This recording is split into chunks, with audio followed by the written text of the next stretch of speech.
नमस्कार, मी आशिष जाधव। आजचा सवालमध्ये तुमचं स्वागत आहे। अखेर 5 राज्यांच्या बहुप्रतीक्षित विधानसभा निवडणुका जाहीर झालेल्या आहेत। या निवडणुकांची वाट काँग्रेस खूप आधीपासून बघत होतं। कदाचित काँग्रेसला असं वाटतंय की या निवडणुकीत काही गेम चेंजर फॅक्टर त्यांच्या हाती लागेल आणि काँग्रेस पुन्हा रिवाईव्ह होऊ शकेल। तर दुसरीकडे सबका साथ सबका विकास म्हणत सत्तेवर आलेल्या मोदी सरकारला या 5 निवडणुका ज्या आहेत त्या अग्निपरीक्षा वाटतंय। खास करून सबका साथ सबका विकास म्हणत विकासाचा अजेंडा राबवता मोदी सरकारने नोटबंदीचा निर्णय घेतला आणि आता या निर्णयाचे पडसाद या निवडणुकांमध्ये उमटतील का या चिंतेनं भाजपला ग्रासलाय। त्यामुळे ही निवडणूक अनेक अर्थानं महत्त्वाचा आहे। जो काऊ बेल्ट आहे त्या काऊ बेल्टमधला एक महत्त्वाचं राज्य बिहार भाजपनं आधीच गमावलेला आहे। आता दुसरं महत्त्वाचं राज्य आहे ज्यामध्ये 403 विधानसभेच्या जागा आहेत।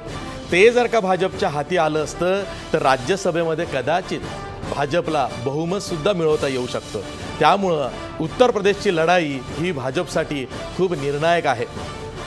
एकूणच या निवडणुका खूप इंटरेस्टिंग आहेत, निर्णायक आहेत आणि त्यामुळेच आज आपण त्याच विषयावरती आजचा सवाल करतो आहोत। आपला आजचा सवाल बघा, 5 राज्यांच्या निवडणुकांमध्ये नोटबंदीच्या निर्णयाचं भवितव्य ठरेल का? नोटबंदीचा कौल मिळेल का? या आपल्या आजच्या सवालमध्ये काही महत्त्वाचे मुद्दे दडलेले आहेत। नोटबंदीनंतर मोदी फॅक्टरची कसोटी लागेल का? मुद्दा क्रमांक 2, उत्तर प्रदेशची लढाई भाजपसाठी निर्णायक ठरेल का? मुद्दा क्रमांक 3, पंजाबमध्ये काँग्रेस मुसंडी मारेल का? मुद्दा क्रमांक 4, उत्तराखंडमध्ये हरीश रावत पुन्हा काँग्रेसला तारणार का? शेवटचा मुद्दा, मुद्दा क्रमांक 5, गोव्यात भाजप आणि मणिपूरमध्ये काँग्रेस आपली सत्ता कायम राखू शकतील का? हे होते चर्चेचे मुद्दे। आपण चर्चा करणार आहोत। आपल्यासोबत या चर्चेसाठी पाहुणे आहेत आपल्या स्टुडिओमध्ये।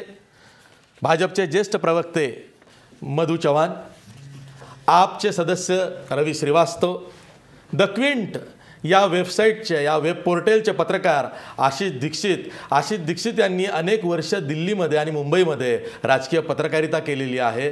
एक स्वतःचा वेगळा ठसा हा इलेक्ट्रॉनिक मीडियामध्ये उमटवल्यानंतर ते आता प्रिंट पत्रकारितेमध्ये किंवा वेब पत्रकारितेमध्ये डिजिटल पत्रकारितेमध्ये आपलं नशीब आजमावत आहेत। त्यांना शुभेच्छा।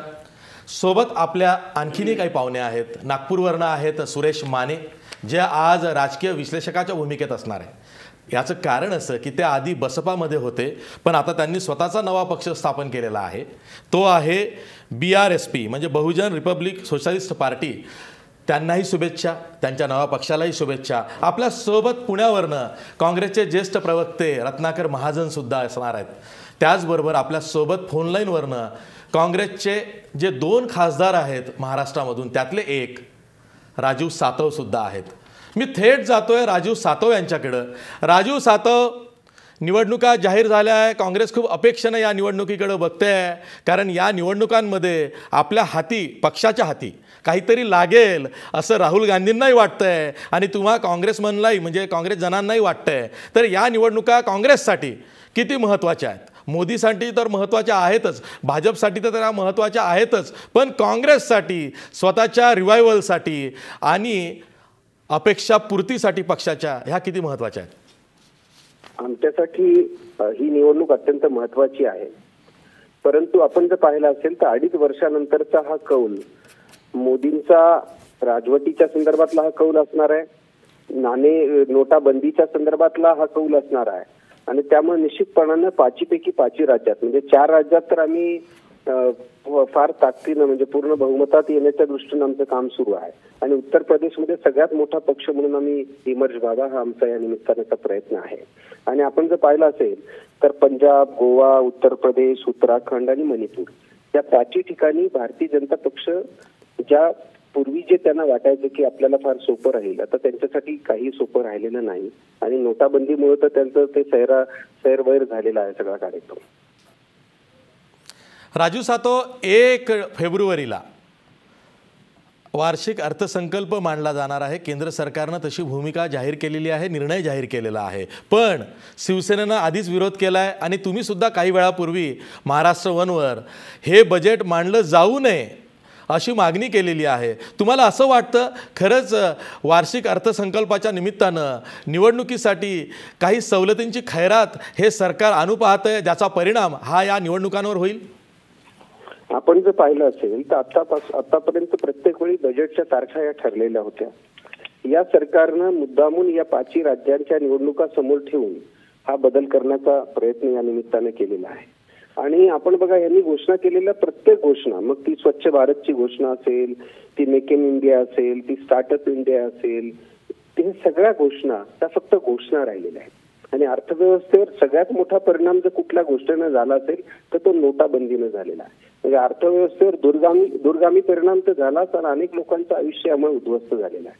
आणि नोटाबंदीचं हत्यार आता बोथट झाल्यामुळे किमान काहीतरी सवलती द्यायच्या, काहीतरी लुभावण्या घोषणा करायच्या, असा या सरकारचा अजेंडा या निमित्तानं या बजेटमध्ये दिसायला लागलेला आहे. आणि कधी की 1 तारखेला तुम्ही घोषणा करणार आणि 2 दिवसानंतर मतदान घेणार आहात, ही जी स्ट्रॅटर्जी या सरकारची आहे ती निश्चितपणानं आमिष दाखवण्यासारखी स्ट्रॅटर्जी आहे. आणि त्यामुळे आमच्या त्या गोष्टीला निश्चितपणानं हरकत आहे. बजेट आपण सादर करा, जे नेहमीच्या तारखा आहेत त्यावेळेस ते बजेट सादर झालं पाहिजे, किंवा काही दिवस उशिरा त्या संदर्भात जर आपण निर्णय घेऊ शकलो तर चांगलंच होऊ शकतं, असं या निमित्तानं आमची भूमिका आहे. ठीक आहे. राजू सातव, महाराष्ट्र वनशी बोलल्याबद्दल धन्यवाद. मधुबाई, प्रश्न हाच आहे की आता निवडणुका अनाऊन्स झालेल्या आहेत आणि त्या निवडणुका दरम्यान कदाचित केंद्रीय अर्थसंकल्प येऊ शकतो आणि ज्याला विरोध होतो आहे. त्या विरोधाची कायद्याच्या दृष्टीने आणखीन बाकी आम्ही फारशी चिंता करत नाही, कारण हे सगळे घाबरलेले आहेत. आता राजू सातव अतिशय चांगले काँग्रेसचे कार्यकर्ते आहेत, लोकप्रतिनिधी आहेत, मी त्यांचा पूर्ण आदर करतो. पण काही जनतेचं जीवन वगैरे काय उद्ध्वस्त झालेलं नाही आहे. उद्ध्वस्त झालं असं तर या देशामध्ये, म्हणजे मी पूर्ण आदर ठेवून त्या ठिकाणी सांगतो, उच्चपदस्थ असलेल्या न्यायालयामध्ये एका वेगळे असं माननीय न्यायालयाने जनतेने बंड कसं केलं नाही, दंगली कशा झाल्या नाहीत, असे उद्गार काढले की जे न्यायालयाने काढायला नाही पाहिजे होते त्या स्टेजवरून. 4 रथयात्रा मोठ्या, एक उदाहरण देतो, 4 मोठ्या रथयात्रा उत्तर प्रदेशामधून प्रचारासाठी भारतीय जनता पार्टीच्या 1 महिन्यापासून निघाले की ज्याची 2 तारखेला सांगता झाली.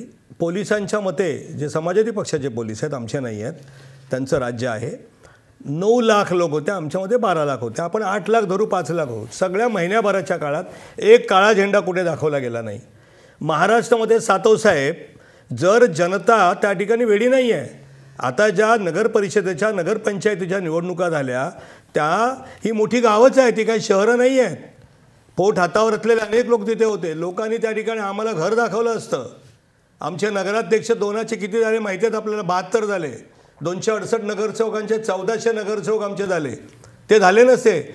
या देशातली जनता अतिशय जागृत आहे. आता हे तुम्ही बोललात ते बरोबर आहे, आणि तुम्ही बोललात ते बरोबर आहे की उत्तर प्रदेशातली निवडणूक ही निर्णायक ठरेल, नो डाऊट. म्हणजे मी उगाच राजकीय अभिनिवेशाने जितममया म्हणून बोलत नाही आहे. त्यामुळे या ठिकाणी त्यांना असं वाटतं की 4 राज्यामध्ये आमचं चांगलं बहुमत येईल, कदाचित बहुमत येईल. कुठे उत्तर प्रदेशात येणार, गोव्यामध्ये येणार की पंजाबमध्ये येणार? पंजाबमध्ये सुद्धा त्या ठिकाणी थोडंसं काही कारणामुळे, प्रचारामुळे भारतीय जनता पक्षाने, अकाली दल यांच्याबद्दल जनमत तिथे बरोबर झालेलं नसेल, हे मी स्पष्टपणे मान्य करतो आहे. परंतु पंजाबमध्ये सगळं अगदी आता वाटोळं होईल भारतीय जनता पार्टी, अकाली दलाचं, आणि काँग्रेस तिथे आपसुद्धा आहे. दुसरं आहे मणिपूर, आणि त्याच्यामध्ये मला असं वाटते की कुठल्याही त्यांचं एक पक्षाचा नेता म्हणून त्यांनी आपली इच्छा व्यक्त करणं हे गैर काही नाही, मी त्यांचा आदर करतो. परंतु अगदी जीवन उद्ध्वस्त झालं आहे भारतातल्या जनतेचं. तर एवढी कुणी बिचारी मुखी बिचारी कुणी हाका, अशी या देशातली जनता नाही. ती लोकशाहीच्या मार्गाने उठाव करेल, आणि लोकशाहीचा सगळ्यात उत्कृष्ट मार्ग आपला निषेध नोंदवण्याचा हा मतपेटी असतो. तो राजीव सातव तुमच्या बाजूने नाही दिसला या सगळ्या नगरपंचायतीच्या. त्यांची मागणी अशी होती की जो वार्षिक अर्थसंकल्प 1 फेब्रुवारीला मोदी सरकार मांडतंय तो मांडता कामा नये, तशी मागणी ते करणार आहेत राष्ट्रपतींकडे. मी तुम्हाला 1972च्या निवडणुकीची आठवण करून देऊ इच्छितो राजीव सातव साहेब. 1971 साली गरिबी हटावचा श्रीमती इंदिरा गांधींनी नारा दिला, प्रचंड बहुमत मिळवलं, आणि सगळी राज्य बरखास्त करून 72ला निवडणुका घेतल्या. त्यात महाराष्ट्राची निवडणूक झाली. त्यावेळेला आम्ही मागणी करत असताना सुद्धा अर्थसंकल्प मांडला आणि गाजर दाखवलं गेलं. अर्थसंकल्प ही घटनात्मक तरतूद आहे. देशाचा कारभार काय ठप्प होणार नाही, आलं लक्षामध्ये. आणि इलेक्शन कमिशन असेल, सुप्रीम कोर्ट असेल, या देशात इतकं जागृत आहे आणि पहारेकरी आहेत की आम्ही कुठलीही चुकीची गोष्ट केली तर आम्हाला थांबवतील ते.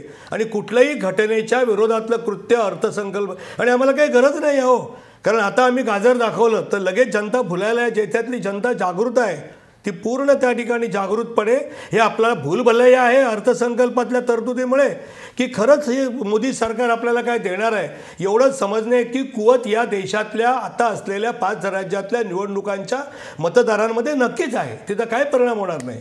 तो अर्थसंकल्प आम्ही सादर करणारच. आणि पंतप्रधान नरेंद्र मोदींनी 31 डिसेंबरला मिनी सोशल बजेट मांडलंच ना. हो, मांडलंच ना. ते एक प्रकारचं मिनी सोशल बजेटच होतं. रवी श्रीवास्तव, आपण बघितलं की 2014च्या लोकसभा निवडणुकीमध्ये भाजपला भरघोस यश मिळालं. म्हणजे उत्तर प्रदेशातच भाजपच्या 80 पैकी 71 जागा निवडून आल्या आणि अपना दलच्या 2, म्हणजे 73 लोकसभेच्या उत्तर प्रदेशातल्या 80 पैकी 73 जागा या भाजपच्या पारड्यात ऑलरेडी आहेत. पण तरीसुद्धा जेव्हा दिल्लीची विधानसभा निवडणुकीत झाली तेव्हा आपचं सरकार दिल्लीमध्ये आलं. म्हणजे लोकसभेला एक वेगळं मॅन्डेट, एक वेगळा कौल, आणि दुसरीकडं विधानसभेला एक वेगळी परीक्षा, वेगळा कौल असतो. तसंच काहीसं याही निवडणुकांमध्ये होईल. मोदी फॅक्टर, मोदी मॅजिक चालणार नाही असं तुम्ही आधीपासूनच सांगताय म्हणून विचारतोय. प्रोग्राम के बिल्कुल शुरू में ही आशीष जी आपने कहा था कि बिहार के अंदर भी यही हुआ था कि बहुत ज़ोर शोर से प्रचार किया गया कि हमने सब जीत लिया और सारा हमारा हो गया है, पूरा बेल्ट हमारी बन गई है ये, मगर परिस्थिति उसके बिल्कुल विपरीत निकली. दिल्ली के अंदर भी बिल्कुल यही हुआ था. दिल्ली में तो आप यहाँ तक देख चुके हैं कि जो उसके पहले लोकसभा चुनाव हुआ उसमें 7 पार्लियामेंट की सीटें बीजेपी ने जीती और उसके बाद वहाँ पर कितनी बड़ी आम आदमी पार्टी को जीत मिली और वहाँ पे सरकार बनी. तो ये जो राज्य के मुद्दे होते हैं और देश के मुद्दे होते हैं, ये जनता बहुत सजग है, समझदार है, उसको अच्छी तरह समझ में आता है कि हमें किस पार्टी को और किस पक्ष को हमको जिताना है और किसको हमको लेके आना है. ये बिल्कुल पक्की बात है. अब आप देखिएगा कि आगे ये पंजाब और गोवा, हालांकि आपने अभी नोटबंदी की बात शुरू की, तो नोटबंदी तो अभी 2 महीने पहले का मुद्दा है.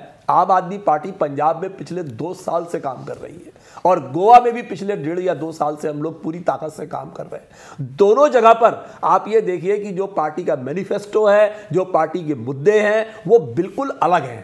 एकदम पंजाब में लड़ाई ड्रग के खिलाफ है हमारी, करप्शन के खिलाफ है हमारी. गोवा में लड़ाई हमारी कसिनोज, पब्स और टूरिज्म का जो एक वहाँ पे गलत कल्चर एक डेवलप हो गया है, उसको ख़त्म करने की लड़ाई है. वहाँ पर भी युवाओं का बजट अलग बनाया जा रहा है, मैनिफेस्टो अलग बनाया जा रहा है और स्पोर्ट्स का अलग बनाया जा रहा है. स्पोर्ट्स की यूनिवर्सिटी बनाई जा रही है, एग्रीकल्चर यूनिवर्सिटी बनाई जा रही है. ऐसे ही पंजाब में सबसे बड़ी लड़ाई हमारी ड्रग के खिलाफ है. अरविंद कई बार कह चुके हैं कि आप मेरे खिलाफ चुनाव लड़ रहे हैं बादल जी, या ड्रग के खिलाफ चुनाव लड़ रहे हैं, आप इतना तो स्पष्ट कर दीजिए. तो ये आप कैसे भी आप सर्वे कुछ चैनल दिखा रहे हैं या जो भी कर रहे हैं, स्थिति ये है कि आम आदमी पार्टी पंजाब और गोवा में उनकी पूरी ताकत से लड़ेगी और अपनी बहुमत की वहां पे सरकार बनाएगी. एक मधु जी की बात पे मैं ध्यान कर रहा था, अभी कह रहे थे कि कहीं पर वो माननीय प्रधानमंत्री को काले झंडे नहीं दिखाए गए. अरे मान्यवर, आप याद करिए, वो बहराइच तो जा भी नहीं पाए थे. वो वहां पर काले झंडे क्या, पब्लिक इतनी जो उसमें गुस्से में थी कि ये नोटबंदी का इतना बुरा वहां पे असर पड़ा था कि लोग वहां पे झंडे क्या, लोग वहां पे हिंसा करने पे उतारू हो गए थे और माननीय को अपना भाषण जो है वो मोबाइल के थ्रू करना पड़ा था. तो ये ना कहे कि वहां पे कोई विरोध नहीं, वो पहुंच नहीं पाए थे. पहुंच नहीं पाए थे, पहुंच नहीं पाए थे. नहीं सर, पहुंच नहीं पाए थे. सर जी, जहां पे पब्लिक रैली होती है वहां डी इतना बड़ा होता है सिक्योरिटी का, और ये तो पीएम साहब है, उनको तो कैसे भी ले जा सकते हैं वहां पे. ऐसा क्या बात? ले गए थे ना, अभी लखनऊ में देखिए ना, 100 बसें खरीदी उन्होंने ले जाने. श्रीवास्तव जी, आप तो झूठी बात मत करो. ठीक है, आपका भवितव्य जो है वो बहुत अच्छा नजर आ रहा है, आपके पार्टी का, और वो पंजाब और गोवा में अच्छा काम करेगी ऐसा आपको लगता है. आशिष, प्रश्न हाच आहे, ह्या 5 राज्यांच्या निवडणुकांमध्ये सर्वात जास्त लक्ष कुठलं असेल तर ते उत्तर प्रदेशच्या निवडणुकीकडं.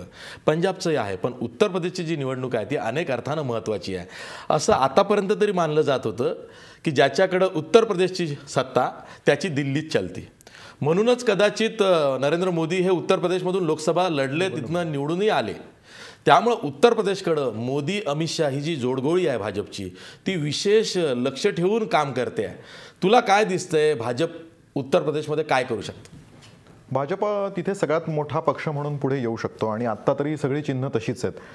आत्ताच काही वेळापूर्वी इंडिया टुडेचा सर्वे आला, त्याआधी ABPचा पण सर्वे आला होता. त्या दोन्ही सर्वेजमध्ये दिसतंय की भाजप तिथे सगळ्यात मोठी पार्टी म्हणून पुढे येऊ शकते. काही वेळापूर्वी नोटबंदीच्या विषयावर चर्चा झाली. मला त्यावर एकच सांगायचं आहे की नोटबंदी हा नक्कीच महत्त्वाचा मुद्दा आहे आणि तो अशा अर्थाने महत्त्वाचा आहे की त्याच्या दोन बाजू आहेत. एक अर्थकारणाची बाजू आहे आणि एक राजकारणाची बाजू आहे.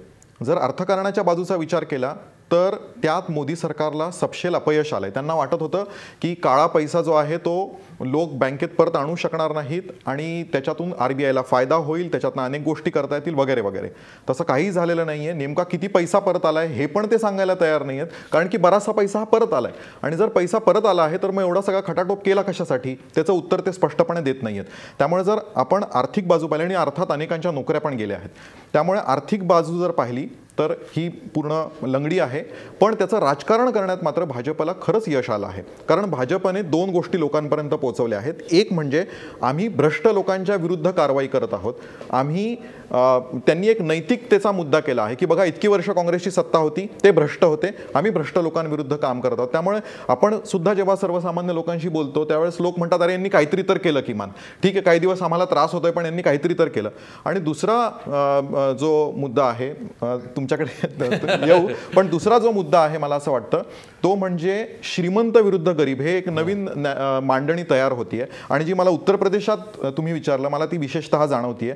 परवाच्या दिवशी पंतप्रधान सुद्धा ज्यावेळेस बोलले त्यावेळेस लक्षात आलं की एक नवीन मांडणी तिथे दिली जाते, ही श्रीमंत विरुद्ध गरीब अशी लढाई आहे. आणि मला हे नोटबंदीचा मुद्दा एवढ्यासाठी महत्त्वाचा वाटतो कारण की नोटबंदीमुळे मोदींचा जो जनाधार आहे तो वाढतोय की काय अशी सध्या शक्यता निर्माण झालेली दिसते. कारण आत्तापर्यंत ज्या निवडणुका झाल्या, महाराष्ट्रातल्या पंचायतींच्या निवडणुका असतील, गुजरातमधल्या असतील, चंडीगडची महानगरपालिकेची निवडणूक असेल, जिथे आता विधानसभेची निवडणूक होणार आहे, तिथे सगळीकडे भाजपला फायदा झालेला दिसतोय. त्यामुळे एक प्रकारे जसं इंदिरा गांधींनी गरिबी हटावची घोषणा दिली होती आणि आपला जनाधार वाढवला होता, तसंच या नोटबंदीमुळे भाजप अशा वर्गांमध्ये जाताना दिसतंय जिथे आधी ते गेले नव्हते. मधुबाई, हाच प्रश्न आहे. खरंच 1 तारखेपासून बँकांसमोर तितक्या मोठ्या रांगा दिसत नाही आहेत, म्हणजे ATM समोर तितक्या मोठ्या रांगा दिसत नाही आहे. लोकांनी हा निर्णय स्वीकारला असं बहुतांशी लोकांना आता वाटायला लागलेलं आहे. कारण असं की एक तर पंतप्रधानांची मोहिनी किंवा गारुड हे लोकांवर इतकं आहे की त्यांनी घेतलेला निर्णय ते परत घेणार नाही आहेत, त्याची ते कठोर अंमलबजावणी करणार आहेत. त्यामुळं आपणच आपला निर्णय घेतलेला बरा म्हणून ते सांगतायत तसं वागा असं लोकांना वाटतंय. ही मोदींच्या दृष्टीनं, भाजपच्या दृष्टीनं जमेची बाजू आहे. मला असं वाटतं जमेची बाजू त्याचं कारण असं की या देशामध्ये सगळे जिथे बसलेले कबूल करतील, भारतीय जनता पक्ष, आप हे बाजूला ठेवा, करप्शन हा या देशामध्ये अतिशय निर्लज्जपणे इतक्या प्रमाणात केलं जात होतं की त्याला लोकांना असं वाटत होतं. आमच्या लोकप्रतिनिधींकडे सुद्धा एखादा माणूस येईल, साहेब याला कामाला लावा, वाटल्यात मी काहीतरी खर्च करायला तयार आहे. आणि म्हणून मला असं वाटतं की आता त्यांनी अभ्यासपूर्ण भाष्य केलेलं आहे, ते मला त्या ठिकाणी त्याच्याबद्दल काय बोलायचं नाही आहे. परंतु जसं आता एखाद्या घरामध्ये त्यांनी 2.5 लाख रुपये जास्तीत जास्त जो कोणी ठेवेल तर त्याला आम्ही चौकशी करणार नाही. वादासाठी असं गृहीत धरा की मिस्टर एकडे 10 लाख रुपये आहेत, घरात 4 माणसं आहेत, त्यांनी कुठेतरी ठेवले होते ते, आणि याची संधी घेऊन त्यांनी ते वाईट केल्याचं समजा, ते निदान त्या ठिकाणी चलनामध्ये तरी त्या नोटा आल्या. आता हे बरोबर आहे, ते सरकार जाहीर 4 लोकांमध्ये प्रत्येकी 2.5 लाख, 2.5 लाख म्हणजे 10 लाख ते आले ना त्या ठिकाणी चलनामध्ये. आता कोणी असं म्हणतात की 14 लाख कोटी रुपये त्या ठिकाणी आले, चलन होतं सगळं 15-16 लाख कोटी रुपये वगैरे वगैरे. हे बरोबर आहे की रिझर्व्ह बँक किंवा केंद्र सरकार जाहीर नक्कीच करेल. परंतु मला असं वाटतं की जो पैसा दडवून ठेवलेला होता आणि सामान्य माणसं, मी पुन्हा तोच मुद्दा मांडतोय. मग अनेक निवडणुका बघा, 71ची निवडणूक बघा, त्याच्यामध्ये त्याच्यानंतर 75च्या निवडणुकीनंतर श्रीमती इंदिरा गांधींचाही पराभव झाला. आम्ही भांडलो, 80 साली लोकांनी आम्हालाही घर दाखवलं, म्हणजे तुम्ही संघाच्या मुद्द्यावर, दुहेरी सदस्यत्वाच्या मुद्द्यावर. या देशामधली जनता जर आम्ही अयोग्य केलं असेल तर उत्तर प्रदेश खरंच हा निर्णायकच क्षण आहे. तुमच्या या मताशी मी 100% इथल्या बसलेल्या सगळ्यांची सहमत आहे. दूध का दूध पाणी का पाणी होऊन जाऊ देत ना. ठीक आहे, उत्तर प्रदेशविषयी जास्त माहिती मला वाटतं सुरेश मानेंकडे जास्त आहे. कारण सुरेश माने, आज तुम्ही बसपाचे माजी नेते किंवा बसपाचे माजी सदस्य म्हणून मी तुमच्याशी बोलत नाही आहे, तर राजकीय विश्लेषक म्हणून बोलतोय. सुरेश माने, उत्तर प्रदेशमध्ये नेमकं चाललंय काय? एकीकडे यादवी आहे, घरातच भांडणं आहेत, आणि दुसरीकडं त्याचा फायदाही त्यांनाच होईल असं म्हटलं जात आहे. मायावतींचा फारशी काही भूमिका यामध्ये दिसत नाही आहे. उत्तर प्रदेशमध्ये नेमकं काय होऊ शकतं? अखिलेश यादव विरुद्ध नरेंद्र मोदी विरुद्ध मायावती असा काहीसा सामना होऊ शकतो असं वाटतंय. उत्तर प्रदेशमध्ये काय होईल? नेमकं नोटबंदीचा सुद्धा काय परिणाम होईल? तुमचं मत काय? आशिष, पहिल्यांदा मी सांगू इच्छितो की या 5 राज्याच्या निवडणुकीमध्ये मणिपूर आणि उत्तराखंड हे काँग्रेसकडे आहे आणि पंजाबमध्ये काँग्रेस हा 2 नंबरवर आहे. त्यामुळं 2 राज्य ठेवणं आणि पंजाबमध्ये जास्त स्टेकवरती येणं हे काँग्रेसचं धोरण राहील. BJPच्या धोरणाचा जर विचार केला तर त्यांच्याकडे पंजाब आणि गोवा आहे. ते 2 राज्य ठेवणं आणि उत्तर प्रदेशमध्ये जास्त स्टेक करणं हे BJPचं धोरण राहील. आणि त्यामुळं उत्तर प्रदेश स्टेट जे आहे त्या उत्तर प्रदेशमध्ये सध्या तरी 3 मेजर प्लेयर आहेत. एक बहुजन समाज पार्टी, एक समाजवादी पार्टी आणि एक BJP. आता या 3 पक्षाचं जेव्हा आपण प्रतिनिधित्व UPमध्ये पाहतो तेव्हा आज तरी SP हा सत्तारूढ पक्ष आहे. 80 आमदारासह 2 नंबरचा विरोधी पक्ष म्हणून बहुजन समाज पार्टी आहे आणि BJP फक्त 47 आमदारासह आणि 15% वोट बँकेसह विधानसभेमध्ये होता. आता त्याच्यामध्ये एक फरक झालेला आहे की लोकसभेच्या निवडणुकीच्या मध्ये BJPला जे मायलेज मिळालं, की जो त्याचा उल्लेख केला की लोकसभेच्या सगळ्यात जास्त जागा मिळाल्या, त्या कन्वर्ट होतील का, तर मला अत्यंत स्पष्टपणे मांडायचं आहे की यावेळेला उत्तर प्रदेशात एक त्रिसूत्री हा मुकाबला होईल, ज्याला ट्रिअँग्युलर फ्लाईट म्हणतो आपण. ते ट्रँग्युलर फाईट उत्तर प्रदेशामध्ये होईल. बहुजन समाज पार्टी, समाजवादी पार्टी आणि BJP. परंतु BJP 47 वरून 200चा आकडा पार करू शकेल का? जरी अनेक सर्वेनी भाकीत केलेत की BJP हा 1 नंबरचा पक्ष राहील, तरी उत्तर प्रदेशमध्ये 19% मुस्लिमांची लोकसंख्या, OBCची वाढती लोकसंख्या आणि दलितांची वोट बँक यातलं BJPच्या वाट्याला कितपत वोट बँक येईल हा महत्त्वाचा प्रश्न आहे. आणि अशा पार्श्वभूमीवर BJPनं कितीही दावा जरी उत्तर प्रदेशात केला तरी मला वाटतं BJP 2 नंबरवरती जरी राहिली तर ते फार समाधानकारक कंडिशन राहील. कारण 1 नंबरची फाईट ही SP आणि BSP मध्येच होऊ शकते आणि BJPला त्यानंतर समाधान मानावं लागेल. आणि उत्तर प्रदेशमध्ये काँग्रेस हा नगण्य परिस्थितीत आलेला आहे आणि त्यामुळं BJPच्या 47 वरून काही जागा वाढू शकतात. त्यांची 15% वोट बँक वाढून 20-21% जाऊ शकते, परंतु ती 27-28 किंवा 30%च्या जवळपास जाणार नाही. त्यामुळं उत्तर प्रदेशात BJPला फायदा होणार नाही. आता दुसरा जो डिमॉनिटायझेशनचा मुद्दा आहे, निश्चलीकरणाचा जो मुद्दा आहे, उत्तर प्रदेशामध्ये किंवा उत्तर भारतामध्ये पारंपरिक कुटुंब व्यवस्थेमध्ये अर्थकारण्याला धक्का बसलेला आहे. दक्षिण भारत किंवा शहरी भागात BJPला फायदा होऊ शकतो आणि ही बाब स्पष्ट आहे की या निश्चलीकरणाच्या धोरणाचा, काळ्या पैशाविरोधातील तथाकथित लढाईचा ज्या पद्धतीनं BJP आणि मोदी फायदा घेत आहे, प्रचार प्रसाराच्या माध्यमातून घेत आहे, तेवढा मुकाबला विरोधी पक्षाकडून होत नाही आहे. मगाशी कोणीतरी उल्लेख केला की अर्थकारणाच्या भूमिकेवर BJP सपसेल फेल ठरलेली आहे, पण विरोधी पक्षाला हे तेवढं ताकदपणे मांडता येत नाही. समाजवादी पक्ष आपल्या कौटुंबिक कलहामध्ये आहे. मायावती देशाच्या अर्थकारणाविषयी फार कमीच भूमिका घेतात, किंबहुना त्या घेत नाहीत आणि त्यामुळं अप्रत्यक्षरित्या त्याचा फायदा BJPला मिळतोय. प्रचार प्रसाराचा फायदा BJPला मिळतोय आणि काँग्रेस पक्ष या संपूर्ण लढाईमध्ये कुठेही अग्रक्रमानं दिसत नाही. आणि म्हणून उत्तर प्रदेशात जरी झालं तरी तिथं BJPला 1 नंबरची पार्टी होणं फार कठीण आहे. तिथं SP BSP मध्येच 1-2 नंबरची फाईट होऊ शकते आणि आताही BJP 3 नंबरवर आहे.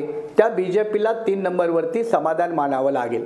म्हणजे तुम्हाला असं म्हणायचं आहे सुरेश माने की भाजपकडे ज्या आज 71 आणि 2 अपना दलाच्या म्हणजे अशा 73 जागा लोकसभेच्या आहेत, त्या विधानसभा क्षेत्रांचा जे 328च्या जवळपास होता त्यांचा फायदा भाजपला या निवडणुकीत मिळणार नाही.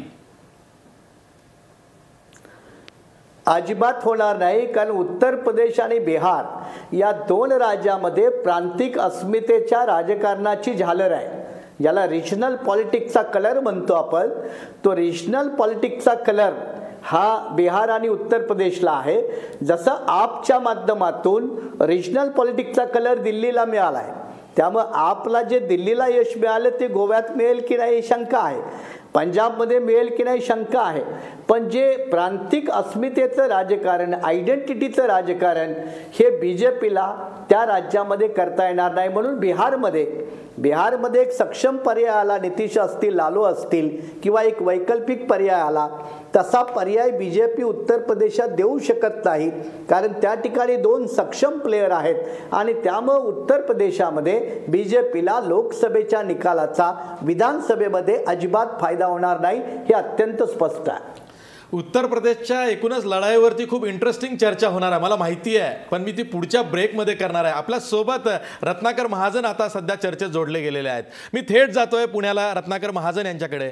रत्नाकर महाजन, जसं की आता सुरेश माने म्हणाले की नोटबंदीचा निर्णय फसला आहे हे भाजपलाही कळतंय, पण विरोधक त्याचा फायदा उचलण्यात कमी पडलेले आहेत. म्हणजे नोटबंदीचा निर्णय कसा फसला हे लोकांना पटवून देण्यात विरोधक आणि त्यातही काँग्रेस ही कमी पडली आहे, असं सुरेश माने यांचं म्हणणं आहे.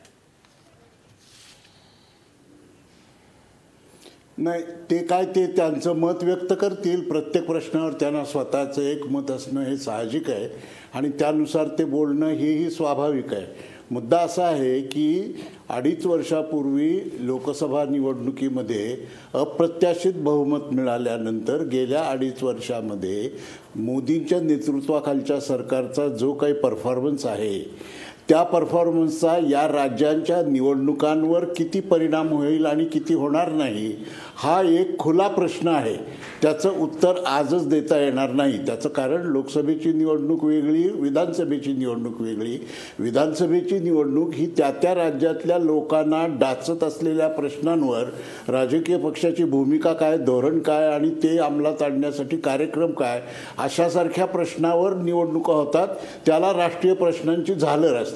या सध्या राष्ट्रीय प्रश्नांच्या झालरीचा विचार करता नोटबंदीमुळं किंवा नोट बदलीमुळं देशभरच्या लोकांना झालेला अप्रत्याशित त्रास आणि अभूतपूर्व अशी जी आर्थिक कोंडी निर्माण झाली त्या कोंडीची झालर या निवडणुकांना असणारच आहे.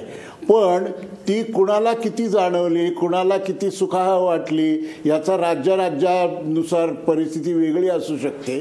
पण राज्यातल्या जनतेचे प्रश्न प्लस त्याला असलेली राष्ट्रीय प्रश्नांची झालर या कॉम्बिनेशनमधून यातनं काय जे रिझल्ट्स निघायचे ते निघतील. ठीक आहे. आपण पुढच्या भागामध्ये उत्तर प्रदेश, पंजाब इथल्या निवडणुकांवरती खास करून लक्ष केंद्रित करणार आहोत, कारण तिथंच इंटरेस्टिंग लढाई होणार आहे. मी ब्रेकवर जाणार आहे, पण ब्रेकवर जाता जाता आपला प्रश्न बघा. 5 राज्यांच्या निवडणुकांमध्ये नोटबंदीच्या किंवा नोट बदलीच्या निर्णयाचं भवितव्य ठरेल का? 80% लोक म्हणतायत हो, या निर्णयाचं भवितव्य इथं ठरेल. कदाचित 2019च्या निवडणुकांसाठी या निवडणुका गेम चेंजर सुद्धा ठरू शकेल. आपण एक ब्रेक घेऊया, पुन्हा भेटूया ब्रेकनंतर.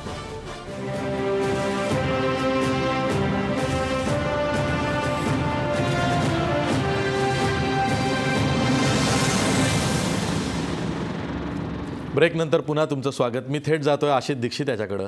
आशिष, जसं सुरेश माने म्हणले की उत्तर प्रदेशामध्ये भाजपला तिथं संधी दिसत नाही आहे. खरी लढाई ही सपा विरुद्ध बसपा अशी आहे, म्हणजे अखिलेश यादव विरुद्ध मायावती असं त्यांचं म्हणणं आहे. पण जसं की एक तर मोदी फॅक्टर आहे, मोदींची लोकप्रियता आहे, आणि दुसरीकडं भाजपची पक्ष संघटना तितकीशी बळकट नाही आहे की ती मोदी फॅक्टरला उचलून धरेल. आणि महत्त्वाचं म्हणजे मुख्यमंत्री पदाचा उमेदवार कोण? स्वतः मोदी तर काय तिथं मुख्यमंत्री बनणार नाही आहेत. मग या परिस्थितीमध्ये त्यांचं लॉजिक पटत नाही का? पहिले बसपाबद्दल बोलूया. आत्ता जे प्रीपोल सर्वे येत आहेत त्याच्यामध्ये एक गोष्ट स्पष्टपणे दिसते की बसपाचा दलित बेस हलतोय. कारण यादव मतं ही बऱ्यापैकी, दोन्ही सर्वेंचे मी आकडे सांगतोय, यादव बेस बऱ्यापैकी सपाच्या जवळ आहे, पण दलित मात्र 56% मायावतींकडे आहेत आणि ते बाकी ठिकाणी सरकताना दिसत आहेत. त्यामुळे मायावतींची परिस्थिती खरंच सध्याच्या घडीला कठीण आहे. पण अजून अर्थातच मतदानाला 41 दिवस बाकी आहेत आणि त्याच्यामध्ये मायावती गेन करू शकतील. पण मायावतींमध्ये आणि सपामध्ये मुख्य लढाई असं नाही म्हणता येणार. सपा आणि भाजप यांच्यामध्ये खरी मुख्य लढाई आहे. भाजप नाही जिंकू शकणार असं ते म्हणाले आणि त्यांनी 2012 बद्दल सांगितलं. मला वाटतं 2012चा बेस नको पकडायला, कारण 2014 हा एक खूप मोठा माइलस्टोन आहे भारतीय राजकारणाच्या दृष्टीने.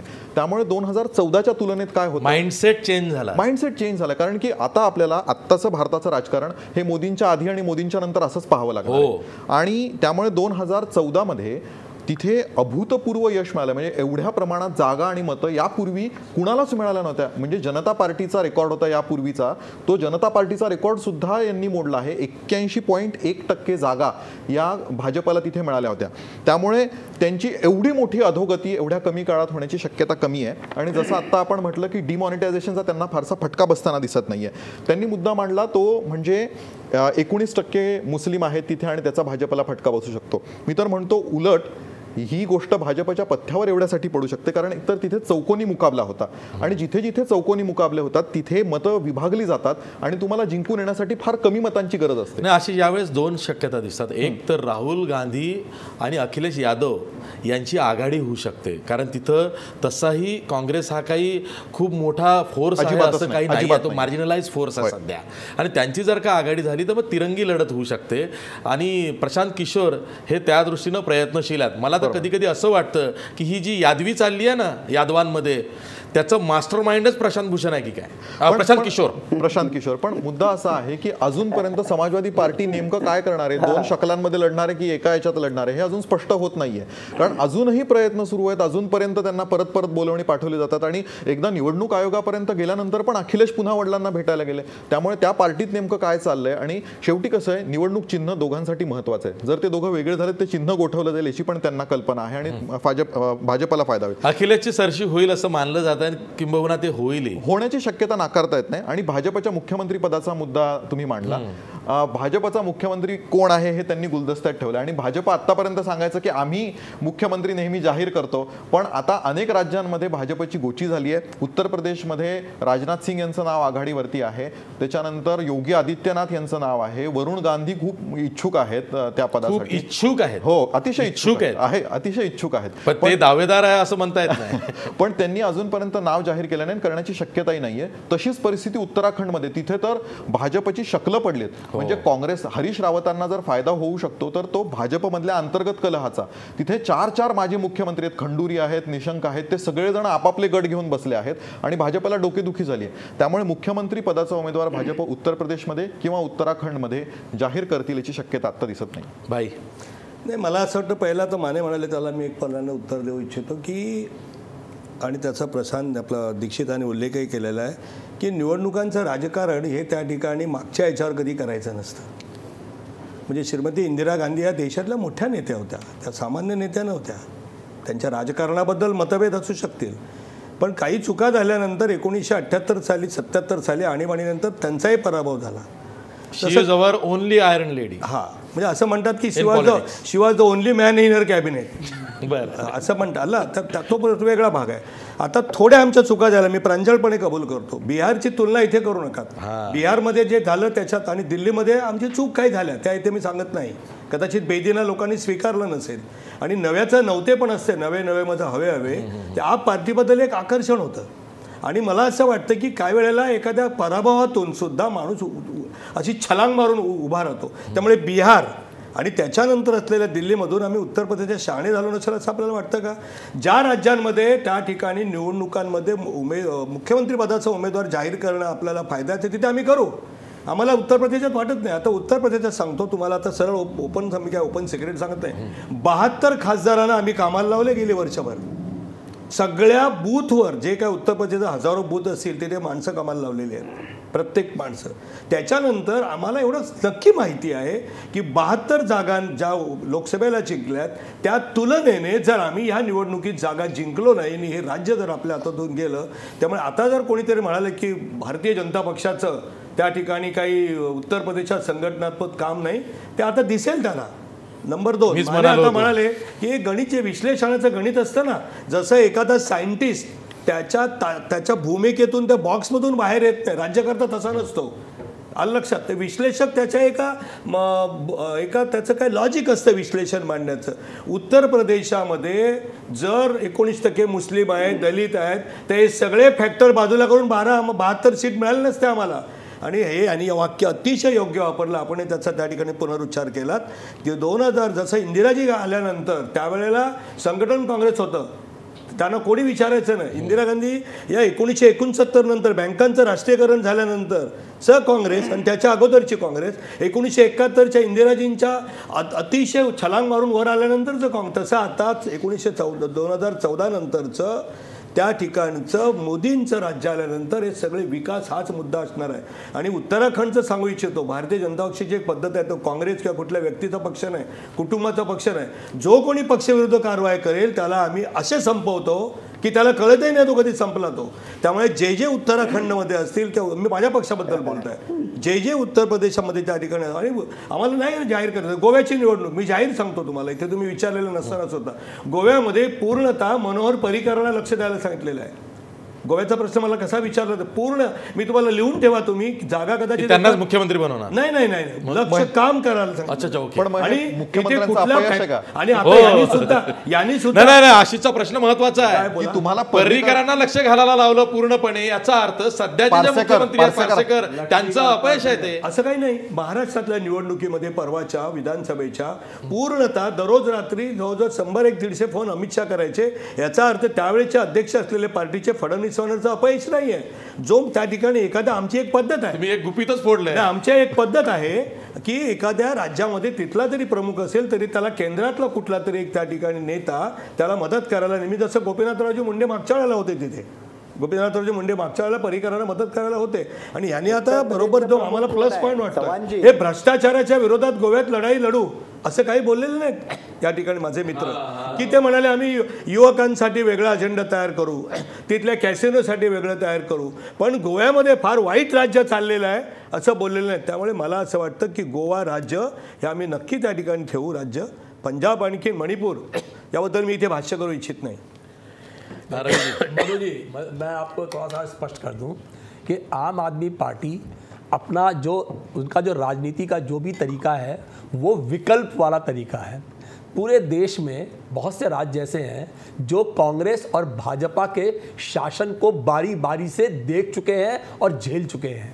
उसमें स्थिति ऐसी बन गई है कि अब जनता जो है वो विकल्प चाहती है. चाहे वो अमरिंदर सिंह की सरकार रही हो कांग्रेस की, उन्होंने कैसे 60 लाख नौकरियां देने का वादा किया, क्या क्या किया उन्होंने, बर्बाद कर दिया. अभी बादल जी अकाली आपके भाई के साथ, भाजपा के साथ वो गठजोड़ करके बैठे हुए हैं. वहाँ पे ड्रग का सारा साम्राज्य फैला है, इंडस्ट्री बंद हो गई है, किसानी खत्म हो गई है, स्टेज का बुरा हाल हो गया है, बर्बाद हो गया है. तो लोगों को एक आशा की किरण एक नई पार्टी के अंदर दिखाई देती है कि हम एक तजुर्बा कर सकते हैं, एक एक्सपेरिमेंटेशन कर सकते हैं कि भाई ये लोग दिल्ली में इतना अच्छा काम कर रहे हैं, 1000 मोहल्ला क्लिनिक बना दिए वहाँ पे, 8000 क्लासरूम बना दिए वहाँ पे, रैन बसेरे बना दिए वहाँ पे, तमाम फ्लाईओवर के अंदर पैसे बचा दिए, तो ये कुछ कर सकते हैं. और वही चीज़ गोवा में हो रही. गोवा में भ्रष्टाचार की बात आपने करी है, वो भ्रष्टाचार तो वहाँ पर मुद्दत से होता आया है और काँग्रेस ही और भाजपा भाई दोनों ही मिलके करते रहे वहाँ पे. तुला काय म्हणायचं आहे का, तू आपचं जवळून बघितलेलं आहे दिल्ली सगळं. नहीं उसमें बहुत नजदीक से आपको देखा है, आपको है ना आपके पार्टी को नाही. गोवा हे खूप इंटरेस्टिंग राज्य आहे यावेळेला, कारण तिथे कॅथलिक मतं 27% कॅथलिक मतं आहेत.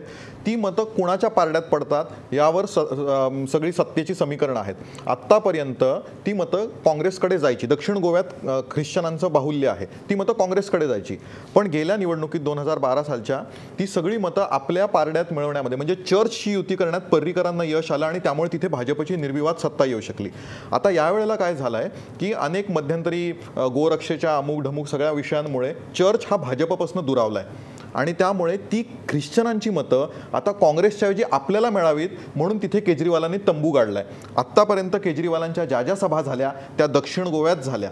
आत्ता त्यांचा मुख्यमंत्री पदाचा उमेदवार पण ख्रिश्चन आहे, तो कॅथलिक आहे आणि त्यामुळे आपण असं म्हटलं तर अजिबात वावगं ठरणार नाही की आम आदमी पार्टी ही शुद्ध कॅथलिक पार्टी आहे गोव्यामध्ये आणि कॅथलिक मतं मिळवण्याचा ते पूर्ण प्रयत्न करतायत.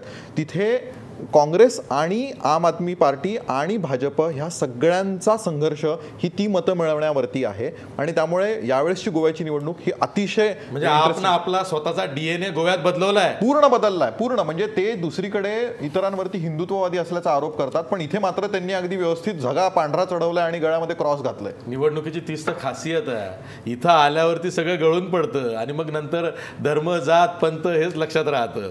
बरं झालं पुन्हा सुप्रीम कोर्टानं बडगा आणलाय. आपण पुढच्या भागामध्ये खरं तर काँग्रेसवरती खास चर्चा करणार आहोत. मला रत्नाकर महाजनांना हे विचारायचं आहे, जशा या 5 राज्यांच्या निवडणुका मोदी फॅक्टरसाठी कसोटीच्या आहेत तसाच काँग्रेससाठी सुद्धा राहुल गांधींसाठी सुद्धा मेक ऑर ब्रेकची इथं कसोटी लागणार आहे. यावरच आपण चर्चा करणार आहोत. पण पुढच्या भागात ब्रेकवर जाता जाता आपला प्रश्न बघा. 5 राज्यांच्या निवडणुकांमध्ये नोटबंदीच्या निर्णयाचं भवितव्य ठरेल का? 81% लोक म्हणत आहेत होय, नोटबंदीच्या निर्णयाचं भवितव्य ठरेल. पुन्हा भेटूया ब्रेकनंतर.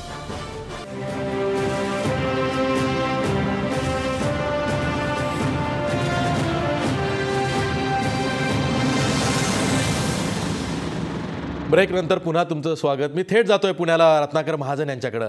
रत्नाकर महाजन सर, जसं आधी म्हणालो की ह्या ज्या 5 राज्यांच्या निवडणुका आहे ह्या काँग्रेससाठी आणि खास करून उपाध्यक्ष राहुल गांधी यांच्यासाठी मेक ऑर ब्रेक सारख्या आहेत. म्हणजे एक तर इथं गेम चेंज होऊ शकतो किंवा काँग्रेसला जे रिवाईव्ह करायचं आहे ते त्यांचं स्वप्न, तुमचं स्वप्न हे भंग पाहू शकतं.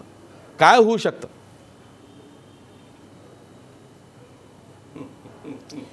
या ज्या 5 राज्यांमध्ये आज विधानसभांच्या निवडणुका जाहीर झालेल्या आहेत त्या 5ही राज्यांमध्ये काँग्रेस पक्षाकडं राज्य पातळीवर सक्षम आणि प्रभावशील असलेली नेतृत्वाची एक फळी आहे. उत्तर प्रदेशबाबत विशेषतः सांगायचं झालं तर शीला दीक्षित या मूळ उत्तर प्रदेशच्या असल्यामुळं त्यांच्यावर त्या इलेक्शनच्या कोऑर्डिनेशनची जबाबदारी सोपवलेली असली तरी उत्तर प्रदेश राज्य काँग्रेस पक्षाचे अन्य नेते जे आहेत तेही तितक्याच जोरकसपणे आणि तितक्याच जोमाने तिथे कामाला लागलेले आहेत. त्यामुळं काँग्रेस पक्षासाठी ही मेक ऑर ब्रेक किंवा सर्व्हायव्हल वगैरे असे जे आपले नेहमीचे शब्द आहेत त्या नेमक्या शब्दात त्याचं वर्णन करता येईल असं मला वाटत नाही. त्याचं कारण असं की निवडणुका आल्या गेल्या, वादळं आली गेली, वारा खात गारा खात जांभूळ झाड उभेच आहे अशी एका कवीनं जशी वर्णन केलेलं आहे तसं वारा खात गारा खात काँग्रेस पक्ष उभाच आहे.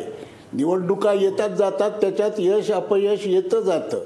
म्हणजे 1975 सालच्या घटनांच्या पार्श्वभूमीवर 77 साली ज्या वेळेला सत्तेचं परिवर्तन झालं त्यावेळेला अनेक भविष्यवेत्ते असं म्हणाले की आता काँग्रेस संपली, आता काँग्रेस लोकांच्या मनातून उतरली. पण तसं होत नसतं. कुठल्याही राजकीय पक्षाबद्दल तसं होत नसतं. स्थानिक पातळीवरच्या राजकीय पक्षांची गोष्ट सोडा, जे फक्त नामके वास्ते अस्तित्वात असतात त्यांचं सोडा काय ते. पण काँग्रेससारखा पक्ष असा मेक ऑर ब्रेक किंवा हरलो तर मेलो आणि जिंकलो तर सरस ठरलो अशा पद्धतीचं विश्लेषण काँग्रेससारख्या पक्षाबद्दल करता येत नाही. मी मगाशी म्हटल्याप्रमाणे या सर्व राज्यांमध्ये एकतर विधिमंडळामध्ये या सर्व राज्यांच्या विधिमंडळामध्ये काँग्रेस पक्षाची आज हजेरी आहे. उत्तर प्रदेशात 28 आमदार आहेत, पंजाबात आहेत, सर्व राज्यांमध्ये काँग्रेसचे आमदार आहेत. त्यामुळं तिथं पक्षाचं अस्तित्व धोक्यात नाही. मात्र एक नक्की, विशेषतः उत्तर प्रदेशाचा जर विचार करायचा झाला तर उत्तर प्रदेशमध्ये समाजवादी पक्षाशी संबंधित कुटुंबामध्ये ज्या काही हालचाली आहेत त्या कौटुंबिक कारणावरून आहेत का खरोखर काही तात्विक मतभेदांमुळं आहेत याबद्दल ज्याचं त्याचं आपलं आपलं मत असू शकतं. पण त्या कलहामुळं लोकमतात प्रचारावर आणि सर्व पक्षांच्या बद्दलच्या गुडविलवर काय परिणाम होणार आहे याचं अजून पूर्ण विश्लेषण झालेलं नाही. मात्र त्यात एक गोष्ट चांगली आहे ती अशी की एकूण राजकीय पक्षातल्या फळी बदलाची बीजं त्यात आहेत की काय असं काही लोकांचं विश्लेषण आहे. म्हणजे मुलायम सिंगच्या ऐवजी अखिलेश सिंग हे जर सरस ठरले आणि ते पुन्हा विजयी झाले तर राजकीय पक्ष प्रणालीमध्ये आणि एकूण राजकीय प्रणालीमध्ये तरुण मंडळींना अधिक वाव आणि त्यामुळं भविष्याविषयी तरुण पिढीमध्ये अधिक आत्मविश्वास आणि भरोसा उत्पन्न व्हायला आणि एकूण राजकीय परिवर्तन आणण्याच्या दृष्टीने ते फार चांगलं लक्षण होईल असं काही लोकांचं त्याबाबतचं विश्लेषण आहे. त्यामुळं ह्या पाचही राज्यांच्यासाठी काँग्रेस पक्षाच्या राज्य पातळीवरच्या नेतृत्वासह केंद्रीय पातळीवरचं नेतृत्व संपर्क साधून त्या राज्यात आवश्यक असलेले निर्णय घेईल आणि त्या निर्णयाप्रमाणे लोकांच्या पुढे जाईल. शेवटी निर्णय लोकांच्या हातात आहे. महाजन सर, मला मोह आवरत नाही. जसं तुम्ही काँग्रेस पक्षाचं विश्लेषण केलं, मलाही असं वाटतं की काँग्रेस पक्ष हा एखाद्या सुस्त अजगरासारखा आहे, पण जेव्हा निवडणुका येतात तेव्हा मात्र तो जागा होतो. म्हणजे काँग्रेस पक्ष ही वर्षभर चालणारी मिरवणूक आहे. लोक येतात, झिंकतात, जातात, पुन्हा येतात, पुन्हा झिंकतात, पुन्हा जातात. पण निवडणुका आल्या की विरोधी पक्षाच्या सदस्यालाही वाटतं की काँग्रेसच्या तिकिटावरती आपण लढलो तर आपला विजय निश्चित आहे.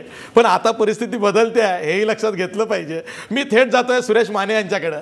सुरेश माने, जसं की आता महाजन सर म्हणाले की यादवांमध्ये चाललंय काय याचा थांग पत्ता भल्याभल्यांना लागत नाही आहे. आणि खरंच अखिलेश यादवची प्रतिमा उजळवण्यासाठी हे काही असेल तर मग याचा फटका स्वतः समाजवादी पक्षालाही बसू शकतो. हे मुलायम सिंग यादव किंवा शिवपाल यादव यांना कळत नाही का? हे काय चाललंय? उत्तर प्रदेशमध्ये सपामध्ये जी काही यादवी सुरू आहे ती खरं म्हणजे उत्तर प्रदेशच्या हिताची नाही आणि समाजवादी पक्षाच्या हिताची नाही. आणि हे मुलायमला कळत नाही असं म्हणण्याइतपत आपण मुलायमला अंडर एस्टिमेट करण्यामध्ये काही अर्थ नाही. मुलायम सिंग यादव किंवा अखिलेश किंवा शिवपाल हे ज्या पद्धतीनं आजपर्यंत राजकारण करण्यात आलेले आहेत ते परस्परावरती कुरघोडी स्वरूपाचं राजकारण हे सगळ्यांना मान्य आहे. आणि म्हणून सपा निवडणुकीच्या दिवसापर्यंत सगळं आपल्यामधलं एक छत्र ठेवून एकसंघरित्या निवडणुकीच्या मैदानात येईल याच्याकडं आपण म्हणजे गोष्ट ही घडेलच असंच म्हणून पाहावं लागेल. कारण मुलायम सिंग किंवा अखिलेश एवढी मोठी चूक करणार नाही ही वस्तुस्थिती आहे. आणि त्यामुळं आता एका बाजूला SP आणि काँग्रेस यांचा अलायन्स होण्याचा प्रयत्न म्हणजे आज शैला दीक्षितांची प्रतिक्रिया आली ट्विटरवरती असं म्हणाला की अखिलेश जर CM होणार असतील तर मी बाजूला व्हायला तयार आहे, परंतु माझ्याशी अजून त्या संबंधाने कुणी बोललेलं नाही. याचा अर्थ समाजवादी पार्टी आणि काँग्रेस पक्ष हे परस्पराशी आतून बाहेरून कोणत्या ना कोणत्या पद्धतीनं हे ॲडजस्टमेंट करून एकमेकाला सहकार्य करणारी गोष्ट नक्की. याचं दुसरं एक कारण असं आहे की काँग्रेस पक्षाकडं उत्तर प्रदेशामध्ये कमावण्यासारखं आता काही राहिलेच नाही गमावण्यासारखं. कारण गेल्या विधानसभेला ते 22 जागावरती आले आणि लोकसभेला फक्त 2 लोकसभा सीट जिंकल्या आणि गेल्या वेळच्या त्यांच्या मताची टक्केवारी फक्त 11% आहे विधानसभेची. ती 11% सुद्धा वोट बँक त्यांना टिकवता आली नाही. महाजनजी जसं म्हणाले की काँग्रेस पक्ष अनेक वर्ष टिकून आहे ती गोष्ट खरी आहे. तर टिकण्यापाठीमागं कारण काय आहे की जोपर्यंत काँग्रेसला वैकल्पिक पर्याय निर्माण होत नाही तोपर्यंत लोक काँग्रेसला स्वीकारतात. आताचं राजकारण झपाट्यानं बदललेलं आहे. स्थानिक पातळीवरती जेव्हा जेव्हा काँग्रेसला पर्याय आहे तेव्हा तो पर्याय म्हणून लोक त्याच्याकडे स्वीकारतात. आणि मगून मनाशी कुणीतरी म्हणालं की मायावतींना सध्या डिसॲडव्हान्टेज अशी कंडिशन आहे. ही गोष्ट खरी आहे की मायावतींच्या दलित वोटमध्ये थोडाफार फटका त्यांना लोकसभेलाही बसला आणि म्हणून ते 0 वोट बँकवरती आल्या सीटवरती आल्या. ही गोष्ट खरी आहे की येणाऱ्या विधानसभेच्या निवडणुकीमध्ये मायावतींना दलित वोट बँक आणखी खसकण्याची भीती आहे. हे जरी गोष्ट खरी असले तरी दलित मुस्लिम कॉम्बिनेशन एक आधार म्हणून मायावती उत्तर प्रदेशच्या राजकारणामध्ये आपलं अस्तित्व चांगल्यापणानं टिकवण्याचा प्रयत्न करतील. आणि म्हणून मी सुरुवातीला म्हणालो की SP, BSP आणि BJP ही ट्रँग्युलर फाईट उत्तर प्रदेशामध्ये होईल.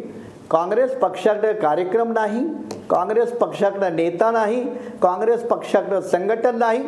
आणि BJPला या ट्रँग्युलर फाईटमध्ये मी पकडण्याचं जे कारण मानतोय ती BJPची धनशक्ती.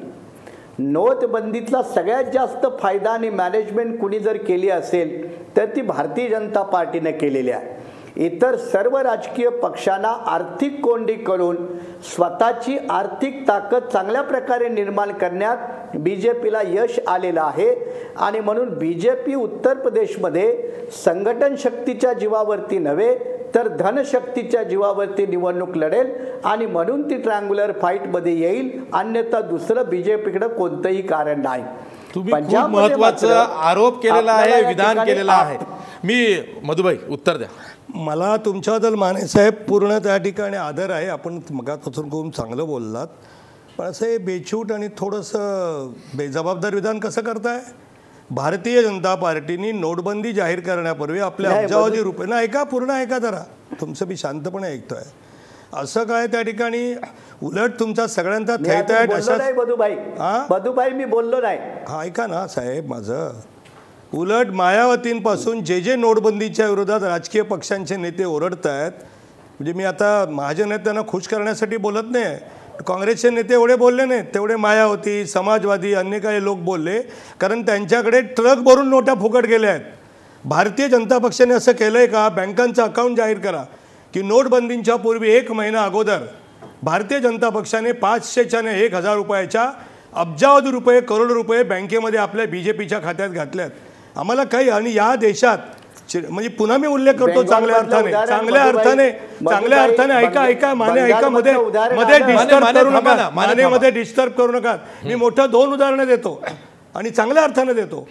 म्हणजे मी त्यांच्या विचारांचा पूर्ण विरोधी आहे. तरी 1971 साली इंदिरा गांधींची लाट नोटांमुळे त्यांनी नाही जिंकली. हे गरिबी हटावचा नारा दिला, भले तो माया जाल असेल, तेव दिला त्या ठिकाणी.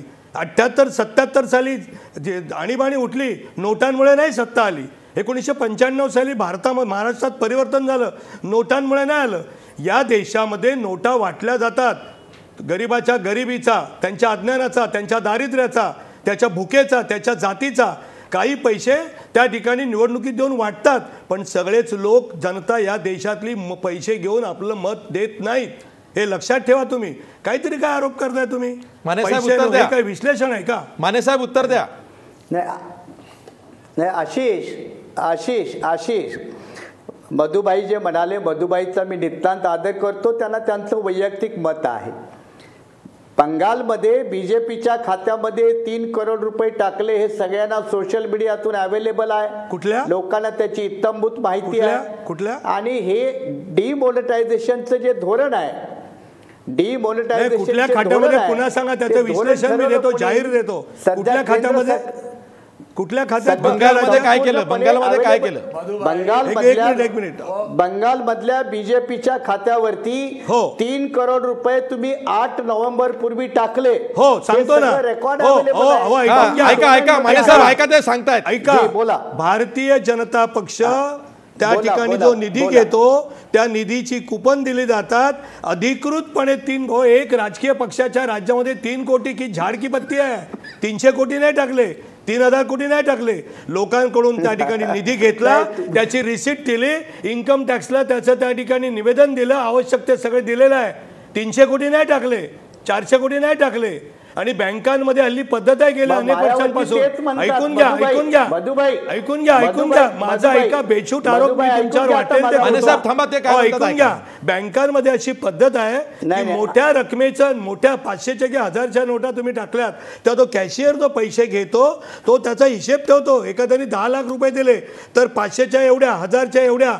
तसं तुम्ही जाऊन माहितीच्या अधिकारामध्ये त्या तारखेला BJPच्या अकाउंटमधून काढा की 3 कोटी 500 ने 1000 रुपयाच्या नोटात दिले की चेकने दिले. ते पैसे बाय चेकने दिले आहेत. मिस्टर माने, ह्या आपण सगळे अतिशय सुशिक्षित आणि एका उच्च पातळीची चर्चा करतो. ठीक आहे माने साहेब, तुम्ही कंटिन्यू करा. ऐकून घ्या मधुबाई, ऐकून घ्या. आशिष 1 मिनिट. आशिष, ऐकतोय? जे लॉजिक आता मधुबाईने दिलं, मधुबाई चव्हाणांनी जे लॉजिक दिलं की राजकीय पक्ष त्याचा टॅक्स भरलेला आहे, सगळं केलेलं आहे, तेच लॉजिक मग मायावती देत आहेत. त्यांच्यात चूक काय आहे? मग मायावती पण म्हणतात माझ्या खात्यात 104 कोटी आहे, टॅक्स भरलेला आहे, त्यांनी टॅक्स भरलेला आहे, त्याने इन्कम टॅक्स प्रोसेस पूर्ण केलेली आहे. मग त्यांची इन्कम टॅक्स प्रोसेस जर पूर्ण झालेली असताना मायावतीची चौकशी होते, मग बीजेपीच्या फायनान्शियल मॅटरची चौकशी का होऊ नये असा जर मुद्दा मांडला तर तो अयोग्य कसा? तुम्ही जा कोर्टामध्ये एक रिट पिटिशन करा की या खात्याची चौकशी करा. या देशातलं न्यायालय अजून सुद्धा त्या ठिकाणी रामशास्त्री पाहण्याचं आहे. तुम्ही जा ना, या खात्याची चौकशी करा. ठीक आहे, मी रत्नाकर महाजन यांच्याकडे जातोय. महाजन सर, प्रश्न असा आहे की नोटबंदीच्या निर्णयानंतर 31 डिसेंबरला पंतप्रधानांनी मिनी सोशल बजेट मांडलंय आणि आता आचारसंहितेच्या काळात 1 फेब्रुवारीला कदाचित वार्षिक अर्थसंकल्प येईल आणि रेल्वे अर्थसंकल्प सुद्धा येऊ शकेल. तर हे कसं काय, निवडणुकीच्या काळात हे कसं काय होऊ शकतं? सध्याच्या परिस्थितीत खरं म्हणजे तोच कळीचा मुद्दा आहे. म्हणजे इलेक्शन कमिशन ही घटना निर्मित एक स्वायत्त संस्था आहे, त्यामुळे तिचे निर्णय ती तिची वेळ शोधून घेत असते, तिची वेळ ठरवून घेत असते, हे खरं आहे. पण इतक्या वरच्या पातळीवर एक प्रकारचं अनौपचारिक कोऑर्डिनेशन जे असायला पाहिजे ते नाही का काय अशी शंका निर्माण होण्याची ही परिस्थिती आहे. म्हणजे एकीकडे इलेक्शन कमिशन निवडणुकीची तारीख जाहीर करतं आणि दुसरीकडे केंद्र सरकार अर्थसंकल्पाची तारीखसुद्धा त्याच दरम्यान जाहीर करतं. याचा अर्थ some sort of informal coordination is lacking between various machineries of the government असा त्याचा अर्थ होतो. दुसरं असं की आपण मगाशी नोटाबंदीचं जे म्हटलं, खरं म्हणजे असं आहे की नोटाबदलीचा निर्णय हा पूर्णपणे फसलेला आहे. देशाच्या अर्थव्यवस्थेवर त्यांनी दीर्घकाळ चालणारा वाईट परिणाम केलेला आहे. GDP कमी होण्यापासून IIP म्हणजे इंडस्ट्रीयल इंडेक्स जो असतो प्रोडक्शनचा तो कमी झालेला आहे. या सगळ्या पार्श्वभूमीवर हा निर्णय देशाच्या हिताचा नाही, लोकांच्या हिताचा नाही, हे गेल्या 50 दिवसापासूनचा प्रत्येक दिवस सिद्ध करतोय. त्यामुळे त्याच्यासाठी वेगळं बोलण्याची काही आवश्यकता नाही. आजचा प्रश्न खरोखरच महत्त्वाचा आहे जो तुम्ही विचारला की 1 फेब्रुवारीला बजेट मांडणार आणि त्यानंतर 10 दिवसापासून ही निवडणुकांची प्रक्रिया सगळी सुरू होणार, तर मग या अर्थसंकल्पाच्या संदर्भात पूर्ण वर्षाचा अर्थसंकल्प असणार का वोट ऑन अकाउंट असणार अशा प्रकारचा प्रश्न सुद्धा राजकीय पक्ष निर्माण करू शकतात आणि तो त्यांनी निर्माण केला पाहिजे. तुम्ही मगाशी म्हटल्याप्रमाणे 50 दिवसांच्या भाषणामध्ये some sort of owning the responsibility ही अपेक्षित होती, पण ती काहीच केली नाही. पूर्णपणे आपण त्या गावचेच नाहीत अशा रीतीचं ते भाषण होतं. भाषणामध्ये पहिल्या भागामध्ये राष्ट्रवादाची अत्यंत ज्वलज्जहाल प्रगटीकरण होतं आणि दुसऱ्या याच्यामध्ये माझ्या मंत्रिमंडळात प्रत्येक खात्याचं काम फक्त मीच करतो, त्यामुळं मी आज तुम्हाला अर्थसंकल्प काय असेल हे सांगतो अशा रीतीनं ते सगळं भाषण होतं. मग गंमत अशी आहे की ते गर्भिणी स्त्रिया, स्तन्यदा माता वगैरे यांच्या बद्दलच्या ज्या काही त्यांनी स्कीम सांगितल्या त्या ऑलरेडी 2013च्या नॅशनल फूड सिक्युरिटी ॲक्टमधली ती कलम आहेत. तीच कलमं याच्यामध्ये करून दाखवली आणि आपल्या अर्थसंकल्पात हे असेल. त्यामुळं एका अर्थानं पूर्व अर्थसंकल्प पंतप्रधानांनी स्वतःच देशासमोर जाहीर केलेला आहे. पण असे प्रश्न जोपर्यंत हे सरकार आहे तोपर्यंत येतच राहणार, कारण घटना, परंपरा, संकेत, पार्लमेंटरी प्रॅक्टिस आणि प्रोसिजर याबद्दल काही फार यांना काळजी आहे असं त्यांच्यापैकी सुद्धा कुणी म्हणू शकणार नाहीत. अशी खरं म्हणजे या सरकारच्या कामाची पद्धत आहे. So you have to learn to live with it. एक उदाहरण देतो महाजन साहेब, एक फक्त आपल्याला आदरपूर्वक विचारतो. आपण पार्लमेंटरी प्रॅक्टिसची भाषा केलीत, आपण खरंच अतिशय मला व्यक्तिशः आपल्याला खूप आदर आहे. श्रीमती इंदिरा गांधींचा दुर्दैवी त्या ठिकाणी मृत्यू झाला, म्हणजे त्यांचा त्या ठिकाणी अंत झाला 84 साली. त्यावेळेला राजीव गांधी सरचिटणीस होते, बंगालमध्ये होते. डायरेक्ट त्यांना त्या ठिकाणी नेहरूंनी उचललं आणि जयलसिंगच्या समोर उभं केलं आणि पंतप्रधान पदाची पहिली शपथ घेतली. कुठल्या पार्लमेंटरी बोर्डाची मीटिंग झाली आणि त्यांनी ठराव करून राष्ट्रपतींकडे त्या ठिकाणी निवेदन दिलं की आमचे पुढचे पंतप्रधान हे असतील. पार्लमेंटरी प्रॅक्टिस तुम्ही आम्हाला त्या ठिकाणी सांगताय. आता अनेक गोष्टी सांगू. प्लीज पहिली आणीबाणी जाहीर केली. पहिली ऐका ऐकून घ्या, तुम्ही उत्तर द्या. एक मिनिट प्लीज. सर मी येतो तुमच्याकडे. सर मी येतो, त्यांचं पूर्ण होऊ द्या. मी येतो तुमच्याकडे. प्लीज प्रश्नाचा जीव संपला, फापट पसारा वाढवून तुम्ही ऐका. इतरांचा वेळ घेऊ नका. प्रॅक्टिसच्या गोष्टी करता. प्रश्नाचा फापट पसारा वाढवून त्यांना उत्तर देऊ द्या. तुम्ही बोला, त्यांना उत्तर देऊ द्या. दोन्ही त्यांना उत्तर देऊ द्या. या एका प्रश्नाचं तर उत्तर महाजन सर बोला तुम्ही. तुमच्या प्रश्नाचा जीव संपलेला आहे. तुमच्या प्रश्नाचा जीव संपलेला आहे. नाही, माझं उत्तर ऐका. तुमचा प्रश्न निरर्थक आहे, तुमचं बोलणं निरर्थक आहे. 25 जून 1975 पहिली आणीबाणी जाहीर केली आणि मग फखरुद्दीन अली अहमद यांची सही घेतली. बेगम फखरुद्दीन अली अहमद यांच्या चरित्रात लिहिलेलं आहे. पहिली आणीबाणी जाहीर केली. घटना, पार्लमेंटरी व्यवस्था, न्याय याची तुम्ही आम्हाला सांगू नका. श्रीमती इंदिरा गांधींनी आणीबाणीच्या काळात त्या तोडवल्यात पायदळी. अनकॉन्स्टिट्युशनल पॉवर सेंटर हे कोणी निर्माण केलं? सोनिया गांधींचं एक पद निर्माण केलं, त्यांना कॅबिनेट दर्जा दिला, सगळ्या फाईल त्यांच्याकडे जात होत्या प्राईम मिनिस्टरच्या पूर्वी. पार्लमेंटरी प्रथा, महाजन साहेब तुम्ही आणि मी आपण जुने आपापल्या पक्षातले कार्यकर्ते आहोत, त्यामुळे आपल्या पक्षाचा अभिनिवेश हा असणं मला मान्य आहे. परंतु तुम्ही त्या ठिकाणी सगळं तुमच्याकडे रामराज्य चाललं होतं आणि आता बेबंदशाही चाललंय, असं नाही आहे साहेब. रत्नाकर महाजन उत्तर द्या. नाही, काय उत्तर द्यायचं? मुख्य विषय सोडून बाकीच्याच प्रश्नांचा फापट पसरवायचा आणि इतरांचा वेळ चोरून घ्यायचा, अशा पद्धतीनं जर चर्चा होणार असेल आणि मुद्दाम भरकटण्याचा डावपेच जर यश. अहो आता गप्प बसा की. अरे आता गप्प बसा ना, मला बोलू द्या ना. आता गप्प बसा, मला बोलू द्या. इतके सभ्य सालस सद्ग्रस्त आहात ना तुम्ही. मग आता माझं ऐका. सर बोला. दरवेळेला असं काहीतरी निघालं, यांच्यावर कोणी काही बोललं की 1857 पासूनचं सगळं काढायचं आणि त्याच्यामध्ये चर्चा भरकटवायची आणि मुख्य प्रश्नाचं उत्तर टाळायचं. ही यांची सध्याची सर्वांची चर्चेची पद्धत आहे, इन्क्लुडिंग नंबर 1. म्हणजे तो माणूस सुद्धा मुख्य प्रश्नांपासून नेहमी पळून जातो आणि भलतीच विषय पार्लमेंटरी प्रथाचे गोडवे गातावत ते सगळे तुमच्या समोर टाकले. त्यामुळे तुम्हाला मध्ये बोलू नका. तुम्ही मध्ये बोलू नका. माझं बोलणं पूर्ण होऊ द्या. तुम्ही मध्ये बोलू नका. माझं बोलणं पूर्ण होऊ द्या. ही नेहमीची सवय लवकरात लवकर सोडून द्या.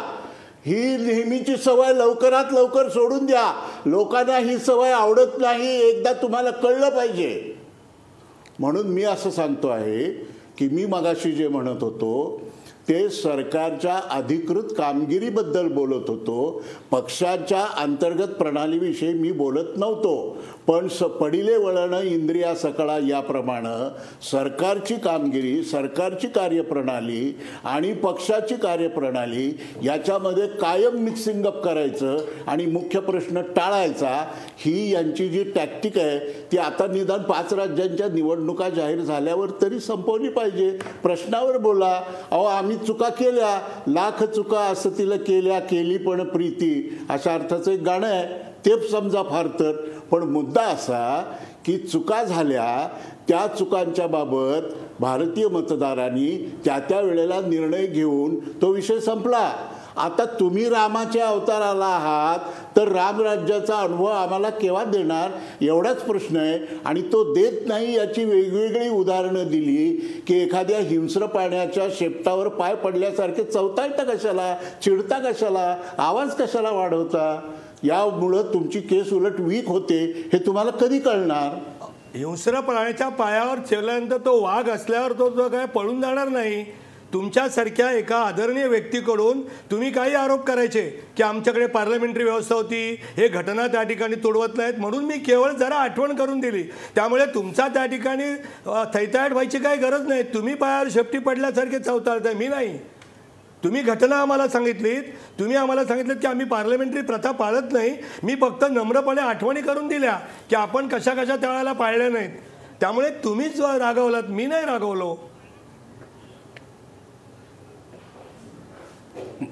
मुद्दा तोच आहे की याआधी ज्या चुका ज्यांनी कोणी केल्या असतील, याआधी ज्यांनी कोणी चुका केल्या असतील त्यांनी त्या चुकांबद्दल लोकांनी त्यांना जे काही उत्तर द्यायचं ते दिलेलं आहे.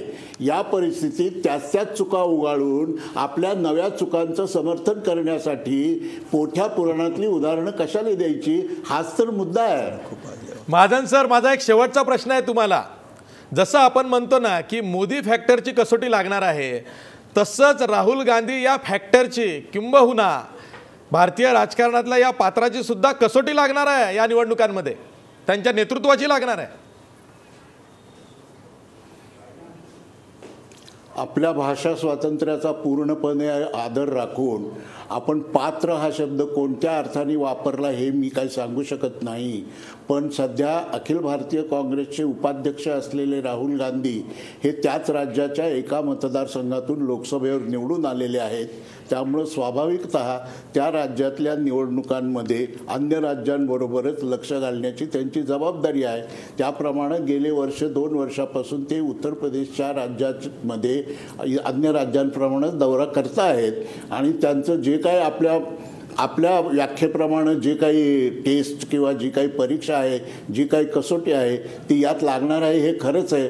फक्त प्रश्न असा आहे की त्याआधी विविध मार्गांनी त्यांची टिंगलटवाळी करायची, त्यांच्या टोप्या उडवायचा प्रयत्न करायचा आणि राजकारण बाह्य शेरेबाजी त्यांच्यावर करायची. हे विस्परिंग कॅम्पेनमध्ये एक्सपर्ट असलेल्या मंडळींनी जेवढ्या लवकर ते थांबवतील तेवढ्या लवकर राजकीय प्रक्रिया ही अधिक वस्तुनिष्ठ आणि शुद्ध होण्याला मदत होईल. ओके, ठीक आहे सर. मी ब्रेक घेणार आहे. ब्रेक नंतर उरलेले जी काही राज्य आहेत तिथं नेमके इंटरेस्टिंग कॉम्बिनेशन्स काय काय पुढे येणार आहे, तिथं भाजप आणि काँग्रेसची काय भूमिका असणार आहे, खास करून मणिपूरसारखं राज्य आहे तिकडं पण आपल्याला लक्ष द्यायचं आहे. कारण नॉर्थ ईस्टची राज्यसुद्धा भारताचे अविभाज्य घटक आहेत, त्यांच्याकडेही आपलं लक्ष देणं हे आपलं नैतिक कर्तव्य आहे. त्यामुळे पुढच्या भागात त्यावरही आपण चर्चा करणार आहोत. ब्रेकवर जातो आहोत, पण ब्रेकवर जाता जाता आपला प्रश्न बघा.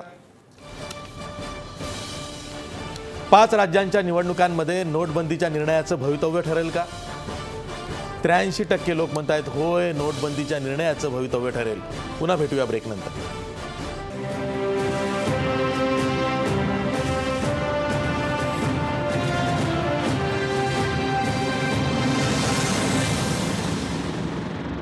ब्रेक नंतर पुन्हा तुमचं स्वागत. मी पुन्हा जातोय रत्नाकर महाजन यांच्याकडं. रत्नाकर महाजन, पंजाबचा विषय आपला राहिला आहे. पंजाबमध्ये काँग्रेसची सत्ता येऊ शकते असं अनेकांना वाटतं आहे. मध्यंतरी आपची हवा होती, पण कॅप्टन अमरिंदर सिंग हे काँग्रेसचे नेतृत्व करतायत. त्याचबरोबर क्रिकेटपटू नवजोत सिंग सिद्धू, भाजपचे माजी खासदार, हेही काँग्रेसबरोबर येण्याची शक्यता आहे. त्यामुळं काँग्रेसला तिथं यश मिळू शकतं.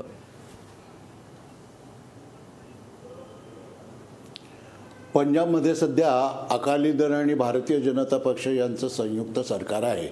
या संयुक्त सरकारबद्दल पंजाबी जनतेचं मत काय आहे आणि पंजाबी जनतेचा या सरकारबद्दलचा अनुभव काय आहे याबद्दल आपण विविध माध्यमातून बरंचसं वाचलेलं आहे, पाहिलेलं आहे, ऐकलेलं आहे.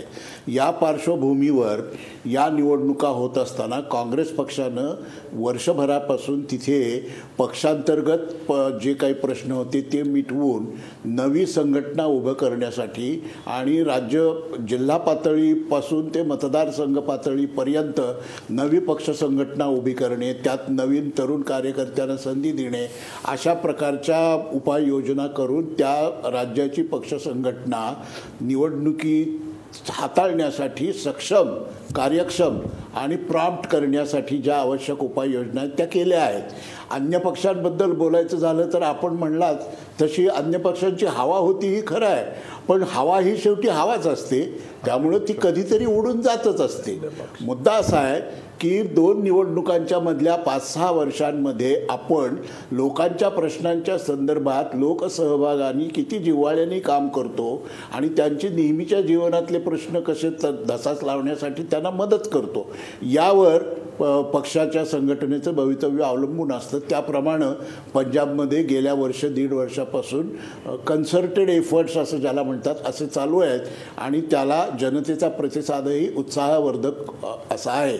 अकाली आणि BJP यांच्या सरकारबद्दल बोलायचं झालं तर ज्याला इंग्रजीमध्ये फटीग म्हणतात, म्हणजे त्या सरकारच्या आजपर्यंतच्या कारभाराचा लोकांना कंटाळा आलेला आहे आणि या कंटाळ्यातून मुक्ततेसाठी योग्य पर्याय समोर आला तर तो पर्याय स्वीकारायला पंजाबी जनतेची तयारी आहे आणि असा योग्य पर्याय देण्याची काँग्रेस पक्षाची अमरसिंग आणि त्यांच्या सहकाऱ्यांच्या नेतृत्वाखाली तयारी सुरू आहे आणि पूर्ण तयारीनिशी काँग्रेस पक्ष या निवडणुकीत उतरेल. रवि जी, महाजन साहब आपका आक्षेप है? नहीं, मुझे इनका जो भी अपने बारे में उन्होंने कहा है और दूसरी पार्टियों के बारे में कहा है, उन्होंने आम आदमी पार्टी का नाम भी नहीं लिया है. अन्य पक्ष मतलब आम आदमी पार्टी का उन्होंने नाम भी नहीं लिया. मगर मेरा ये कहना है त्यांचा राष्ट्रीय पक्ष है. महाजन साहब, हमारी पार्टी ने पिछले 2 साल में पंजाब में बहुत काम किया है और हमारी लड़ाई वहाँ के ड्रग सिंडिकेट जो बादलों द्वारा चलाया जाता है और भ्रष्टाचार जो नस नस में वहाँ पे फैल गया है.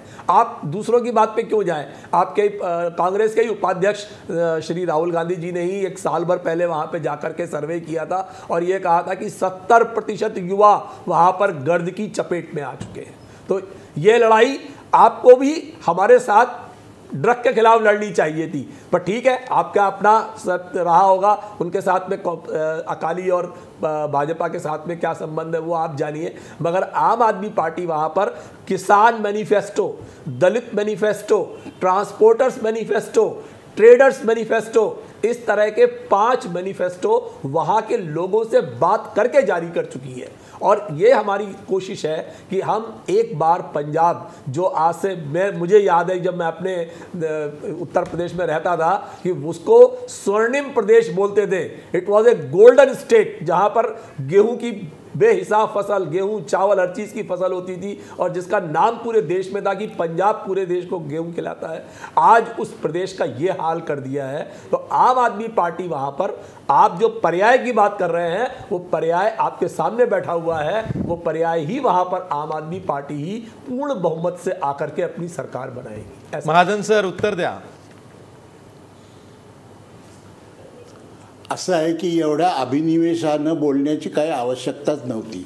मी अत्यंत शांत पद्धतीनं पंजाबच्या सत्यस्थितीचं विश्लेषण आणि काँग्रेस पक्षाचं त्याबद्दलचा प्रयत्न आणि त्याचा उतारा एवढंच फक्त वस्तुनिष्ठपणे सांगितलं, बाकी काही सांगितलं नाही. आणि पंजाबमधला ड्रग्ज व्यापाराचा प्रश्न यांच्याच म्हणण्याप्रमाणे सर्वप्रथम राहुल गांधींनी जर समोर आणला असेल तर ते श्रेय निसंशयपणे राहुल गांधी आणि काँग्रेस पक्षाचं आहे. हे वेगळं मी सांगण्याची काही आवश्यकता नाही.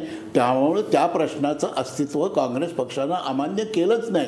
मी जेव्हा असं म्हणालो की जनतेच्या दैनंदिन आयुष्यात त्यांना भेडसावणाऱ्या प्रश्नांच्या बाबत त्यांच्या सहभागाने कृती करायची असं ज्या वेळेला मी म्हटलं त्यावेळेला त्या कंसामध्ये ड्रगचा प्रश्न हाही आलाच, त्याचा वेगळा उल्लेख करण्याची काही गरज नाही. पण काही पक्ष कदाचित असा असेल, मला माहीत नाही काय ते, मी इनफॅक्ट कुठल्या पक्षाचं नावसुद्धा घेतलं नाही. मी फक्त काँग्रेस, BJP आणि अकाली एवढी 3च नावं घेतली. त्यामुळं लगेच त्याच्याबद्दल अभिनिवेशानं बोलण्याची काही आवश्यकता होती असं मला वाटत नाही. पण खयाल अपना अपना पसंद अपनी, त्याच्याबद्दल मी काय फार बोलत नाही. मुद्दा आज असा आहे की पंजाब असो, उत्तर प्रदेश असो किंवा अन्य 3 राज्य असो, या राज्यांमधल्या निवडणुका या कुठल्या एका प्रश्नावर लढल्या जातील आणि त्याच प्रश्नावर लोक कौल देतील अशी या 5 राज्यातली अवस्था नाही. मगाशी म्हटल्याप्रमाणे राज्यातल्या जनतेला भेडसावणारे मुख्य प्रश्न महागाई, भ्रष्टाचार, रोजगार आणि तदनुषंगिक शिक्षण, आरोग्य हे प्रश्न, या प्रश्नांना मग अन्य प्रश्नांची झालर असू शकते. अशा पद्धतीनं ही निवडणूक लढवली जाणार आहे. कुठलाही पक्ष ही निवडणूक एककलमी कार्यक्रमावर लढवू शकणार नाही. जर त्यांनी लढण्याचं धाडस केलं तर त्यांना त्याच्या परिणामाला सामोरं जाण्याची तयारी ठेवावी लागेल. एवढंच माझं म्हणणं आहे. या पलीकडे मी कुठल्या पक्षावर काही टीका केली नाही, काही नाही. ठीक आहे आशिष, प्रश्न हाच आहे की पंजाबमध्ये एकतर उडता पंजाबची हवा आपण आधी केलेली आहे. आता काँग्रेसनं सुद्धा मुसंडी तिथं मारलेली आहे. नवज्योत सिंग सिद्धू काँग्रेसच्या मदतीला येऊ शकतात. त्यांना जसं हे ब्रेकमध्ये म्हणाले की त्यांना उपमुख्यमंत्रीपदाची ऑफर काँग्रेसनं नवज्योत सिंग सिद्धू यांना दिलेली आहे. तुला काय दिसतं, पंजाबमध्ये काँग्रेस कमबॅक करेल? काँग्रेसला शक्यता म्हणजे जर सगळ्या राज्यांमध्ये पाहायचं झालं तर काँग्रेससाठी त्यातल्या त्यात बरी परिस्थिती खरंच पंजाबमध्येच आहे. कारण तिथे आम आदमी पार्टी काही दिवसांपूर्वीपर्यंत चांगल्या स्थितीमध्ये होती. त्यांनी एक मोमेंटम निर्माण केलं होतं आणि असं वाटलं होतं की एक सक्षम पर्याय म्हणून आम आदमी पार्टी पंजाबमध्ये निवडून येऊ शकते. आपल्याला आठवत असेल लोकसभा निवडणुकीत पण त्यांचे 4 खासदार तिथून आले होते. पण मध्यंतरीच्या काळामध्ये ते मोमेंटम कमी झालं आणि आता मात्र परत लढाई ही भाजप, शिरोमणी अकाली दल आणि काँग्रेस यांच्यामध्येच मुख्य लढाई आहे असं दिसतंय पंजाबमध्ये. तिथे पंजाबमध्ये भाजपचे 12 आमदार आणि 2 मंत्री येतात सध्या. बरोबर. पण आता त्याच्यामध्ये सगळ्यात महत्त्वाचा मुद्दा आहे म्हणजे परत डिमॉनिटायझेशनचा मुद्दा आला होता आणि असं वाटलं होतं की भाजप, शिरोमणी अकाली दलाला त्याचा फटका बसेल. पुन्हा इतके वर्ष त्यांची सत्ता आहे त्यामुळे त्यांना एक अँटी इन्कम्बन्सीचा फटका बसेल, ज्याबद्दल रत्नाकर महाजन बोलत होते. पण आत्ताच तिथे चंडीगड महानगरपालिकेच्या निवडणुका झाल्या आणि तिथे शिरोमणी अकाली दल आणि भाजप यांना भरपूर जागा मिळाल्या. त्यामुळे भाजपचं असं म्हणणं आहे की मतदार हे आमच्या बाजूने आहेत. आता अशा सगळ्या परिस्थितीमध्ये पंजाबमध्ये निवडणुका होत आहेत आणि आत्ता मी बोलत असतानाच एक्झिट पोलचे आकडे पण आले आणि त्याच्यामध्ये असं दिसतं की भाजप, शिरोमणी अकाली दल ही सगळ्यात मोठा अलायन्स म्हणून पुढे येते. 2ऱ्या नंबरवर काँग्रेस आहे आणि 3ऱ्या नंबरवरती आप आहे. त्यामुळे तिथे एक त्रिशंकू विधानसभा येते की काय अस्तित्वात, अशी सध्या शक्यता निर्माण झाली. रवि जी, मैं आशीष को थोड़ा सा जवाब देना चाहूंगा. बिल्कुल पहली बात तो जो बिल्कुल थोड़ा दूंगा कि जो पहले जो आज जो ये आंकड़े एक एबीपी न्यूज ने एक सर्वे दिखाया था, उसमें उन्होंने जो सर्वे किया वो सिर्फ 39 सीटों पर किया, जो अकाली इन्फेस्टेड थे वहां पर किया और उनका पूरा जो सेगमेंट था वो सिर्फ 3000 लोगों का था. मैं ये आपको विश्वास से कह सकता हूं कि इस तरह का सर्वे बिल्कुल कोई स्थिति दर्शाता नहीं है. और जैसा आपने बोला कि वहां पे हवा बनी थी, वो हवा आज और मजबूत हो गई है. क्योंकि एक चीज पे मुझे आपको बताना है, ये नोटबंदी जो हुई है, आपने महाजन साहब ने भी 4 सर इसके बारे में अपन चार मुद्दे गिनाए, बाद में बहुत सविस्तर चर्चा करेंगे. आशिष, मला शेवटचं विचारायचं आहे.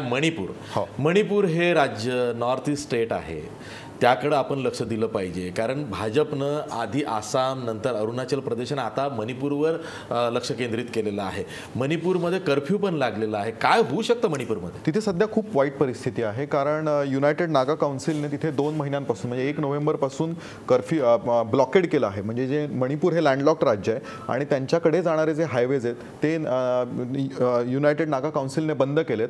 कारण मणिपूरच्या काँग्रेस सरकारने, तिथे काँग्रेसची सत्ता आहे आणि काँग्रेस सरकारने तिथे नवीन जिल्हे निर्माण केले ज्याला नागा काउन्सिलचा विरोध होता आणि तिथे आता अभूतपूर्व परिस्थिती आहे. इम्फालमध्ये कर्फ्यू लागलेला आहे अनेक दिवसांपासून आणि अशा परिस्थितीत तिथे निवडणुका घेऊ नये असं केंद्र सरकारचं म्हणणं होतं. पण काँग्रेसला मात्र तिथे निवडणुका आत्ताच हव्या आहेत. त्यात सुद्धा राजकारण सुरू आहे आणि अशा परिस्थितीत आता तिथे निवडणुका जाहीर झाल्यात. रवि जी, फिर से नोटबंदी एकदम 30 सेकंड बहुत हल्के से देता हूँ. नोटबंदी के बारे में सिर्फ मुझे इतना कहना है कि नोटबंदी को लेकर के इस जो आपका पहला आज का सवाल है वो 5 राज्यों पर इसका बहुत बड़ा असर पड़ेगा. नोटबंदी एक तरीके का ऑपरेशन सक्सेसफुल पेशेंट डाइड, ऐसी एक स्थिति बनी है. आप खुद कह चुके हैं 31 तारीख को प्रधानमंत्री लगभग डिफीटेड भाषा के अंदर अपने इस निर्णय को डिफेंड करने की कोशिश कर रहे थे और इस प्रोसेस में उन्होंने कुछ पुरानी अपनी जो वो हो चुके थे उनके निर्णय, उन्हीं को दोबारा से दोहराया और लगभग आधा बजट जैसा जो है वो उन्होंने वहां पे बोलने की कोशिश की. तो सरकार भी इस बात को अच्छी तरह से जानती है. और एक और ध्यान रखें कि जो 125 लोगों की मौतें हुई हैं नोटबंदी के चलते, उसमें ज्यादातर मौतें जो हैं वो यूपी, बिहार और मध्य प्रदेश में हुई. ठीक आहे. अनेक अर्थानं हा काऊ बेल्ट महत्वाचा आहे. 2014च्या लोकसभा निवडणुकीत अभूतपूर्व यश मिळवल्यानंतर सुद्धा भाजपला पहिल्यांदा मात खावी लागली होती ती काऊ बेल्ट मधल्या बिहारमध्ये आणि आता पुन्हा उत्तर प्रदेशात भाजपचं काय होतं याकडेच सर्व देशाचं लक्ष लागलेलं आहे.